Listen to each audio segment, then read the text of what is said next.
যিজন senior most তেওঁক যদি তেনেকৈ দিয়ে তেতিয়া এই সমস্যাটো নাথাকে। কিন্তু এই কথাটো তেখেতসকলে আমাৰ পৰা লৈ কালি গভৰ্ণৰৰ লগত আমাৰ ছেক্ৰেটাৰী ডাঙৰীয়াৰ ডিছকাশ্যন হ'ব, তাৰপিছত মিনিষ্টাৰৰ লগত ডিছকাশ্যন হ'ব আৰু চিফ মিনিষ্টাৰৰ লগত ডিছকাশ্যন হ'ব।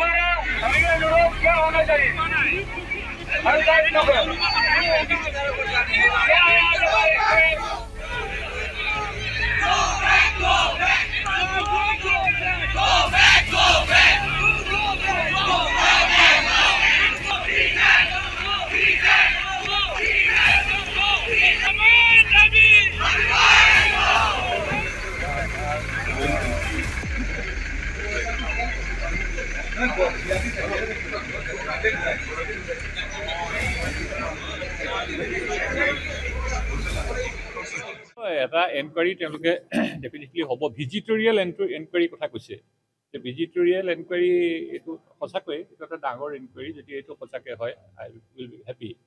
আৰু বাকী তেখেতসকলে তেওঁলোকৰ নিজৰ যিটো ডিচিশ্যন যে তেনেকৈ যিটো বৰ্ড পাতি পেলাই জয়া চক্ৰৱৰ্তীক দিছে সেইটো তেওঁলোকে ইনচিষ্ট কৰিছে। গতিকে এটা মোৰ লগত কথা হ'ব, এটা মই কথা পাতিম, কিন্তু আমাৰ চেঞ্চটো বুজিছে, চেঞ্চটো লৈ তেওঁ যাম বুলি কৈছে, ডিছকাছ কৰিব। তেওঁ কৈছে যে সেইটো আমি গভৰ্ণৰৰ লগত ডিছকাশ্যন আছে, অনাৰেবল গভৰ্ণৰৰ লগত ডিছকাশ্যন আছে, তাৰপিছত মিনিষ্টাৰৰ লগত ডিছকাশ্যন আছে। ইয়াত মানে সকলোৱে কৈছেতো কথাটো, মইতো মোৰ নিজৰ কথা ক'ব নোৱাৰোঁ, এইটো এজ পাৰ ষ্টেটিউট আহিছে, কিন্তু তেওঁলোকে আলোচনা কৰিব বুলি কৈছে। সিদ্ধান্ত মানে তেওঁলোকে আজি আহি গোটেই ছেক্ৰেটাৰী MOE তেওঁ আহি আমাৰ লগত গোটেইখিনি বস্তু আলোচনা কৰিলে। আমি ইয়াৰ চিটুৱেশ্যনটো কিমান ইণ্টেন্স হৈছে সেইটো তেওঁলোকক বুজালোঁ, আৰু তেওঁলোকে এইটো ক'লোঁ যে অতি সোনকালে আমাৰ যোনজন VC শম্ভুনাথ সিং তেওঁ এনকুৱাৰীটো ধৰিব লাগে। আৰু তেওঁলোকে আমাক এইটো আস্থা দিছে যে তেওঁলোকে দিল্লীত গৈ পিনে যিমান সোনকালে পাৰে তেওঁৰ ওপৰত এই এনকুৱাৰীটো গঠন কৰিব, ভিজিটৰ্ছ এনকুৱাৰী। আৰু যোনজন মেম আহিছে লগতে সৌম্য গুপ্তা মেম, তেওঁ কৈছে যে তেওঁৰ 4 বছৰ যোনটো তেওঁৰ চাকৰিকাল এই পষ্টটোত এইটো প্ৰথম এনকুৱাৰী হ'ব।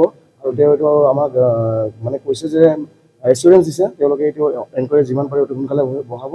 আৰু লগতে আমাৰ যোনজন এক্টিং VC আমি বহালোঁ, কাৰণ যিহেতু আমি এইটো উত্থাপন কৰিছিলোঁ যে আমাৰ যোনটো বম মিটিং কৰিছিলে তেওঁলোকে বৰ্ড অফ মেনেজমেণ্টৰ, সেইটো আমি মানি লোৱা নাই। সেইটো আমি আমাৰ ষ্টুডেণ্টৰ ফালৰ পৰা আৰু গোটেই ষ্টেক হোল্ডাৰ্ছৰ পৰা আমি এইটো তেওঁলোকক এইটো ভালকৈ মানে বুজাই দিলোঁ যে এইটো আমি একচেপ্ট কেতিয়াও কৰিব নোৱাৰোঁ। আৰু এইটোৱে আমি জনালোঁ যে আমাৰ যোনজন এক্টিং VC আমাৰ ধ্ৰুৱ কুমাৰ ভট্টাচাৰ্য ছাৰক যে আমি এক্টিং হিচাপে কনচিডাৰ কৰিছোঁ, আমি সেইটোৱে কনচিডাৰ কৰি যাম যে তেওঁলোকে সেই ভিজিটৰ্ছ এনকুৱাৰীটো নবহে। একো তেনেকুৱা সিদ্ধান্ত হোৱা নাই এতিয়ালৈকে। তেওঁলোকক আমি ক'লোঁ যে তেওঁলোকে যিটো আমাৰ জয়া চক্ৰৱৰ্তীক ভাইচ চেঞ্চেলৰ হিচাপে এপইণ্টমেণ্ট দিছিলে শম্ভুনাথ সিং ডাঙৰীয়াৰ দ্বাৰা, আমি ক'লোঁ যে আমাৰ কাৰণে সেইটো একচেপ্টেবল নহয়, আৰু নহয় একচেপ্টেবল নকৰে। আমাৰ কাৰণে ছিনিয়ৰ প্ৰফেচাৰ আছে, তেওঁ বহুতখিনি জুনিয়ৰ প্ৰফেচাৰ আৰু এক্সপিৰিয়েঞ্চ নহয়। গতিকে আমি তেওঁলোকক অনুৰোধ কৰিলোঁ যে আমাৰ যিটো ষ্টেটুট মতে আমাৰ ছিনিয়ৰ মোষ্ট প্ৰফেচাৰজনক দিব লাগে, সেইমতে আমি তেওঁলোকক সেইটো অনুৰোধ জনালোঁ। আৰু তেওঁলোকে আমাৰ অনুৰোধটো মানিছে, কিন্তু তেওঁলোকে এতিয়াই ডিচিশ্যন দিব নোৱাৰে। গতিকে সেইখিনি কথা তেওঁলোকে দিল্লীলৈকে লৈ যাব, লৈ গৈ আকৌ এবাৰ আলোচনাত বহি হয়তো আকৌ অহা সপ্তাহৰ ভিতৰত তেওঁলোকে কিবা এটা ডিচিশ্যন আমাক দিব।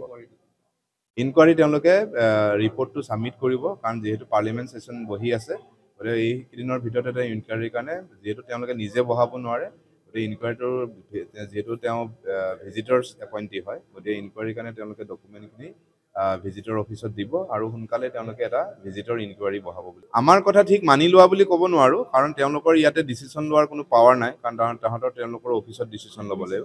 আমি যিখিনি কৈছোঁ যে জয়া চক্ৰৱৰ্তীক এপইণ্টমেণ্ট দিয়াটো আমাৰ কোনো ষ্টেক হোল্ডাৰে মানি লোৱা নাই। গতিকে সেই অনুৰোধটো তেওঁলোকে ৰাখিছে যে আপোনালোকৰ কথাখিনি আমি শুনিলোঁ, গতিকে আমি যিহেতু ইয়াতে ডিচিশ্যনটো দিব নোৱাৰোঁ, গতিকে আমি এইখিনি ফৰৱাৰ্ড কৰি দিল্লীলৈকে লৈ যাম, আৰু তাতে আকৌ এবাৰ মিটিঙত বহি তাৰপিছত আমাক জনাব তেওঁলোকে। এতিয়া তেওঁলোকক সুধিলোঁ যে উপাচাৰ্য হিচাপে কোনে কাম কৰিব, তেওঁলোকে কৈছে ইণ্টাৰনেলি আপোনালোকে যিখিনি কাম কৰি আছে এনেকৈ কৰি থাকক যেতিয়ালৈকে ফাৰ্ডাৰ ডিচিশ্যন নাহে। এতিয়া তেওঁলোকে ভট্টাচাৰ্য ছাৰৰ লগত এটা ডিছকাশ্যন কৰিব, তেওঁৰ লগত কি কৰিব লাগে তেওঁ হয়তো ছাজেষ্ট কৰিব, তাৰপিছত আমি হয়তো এইটো গম পাম।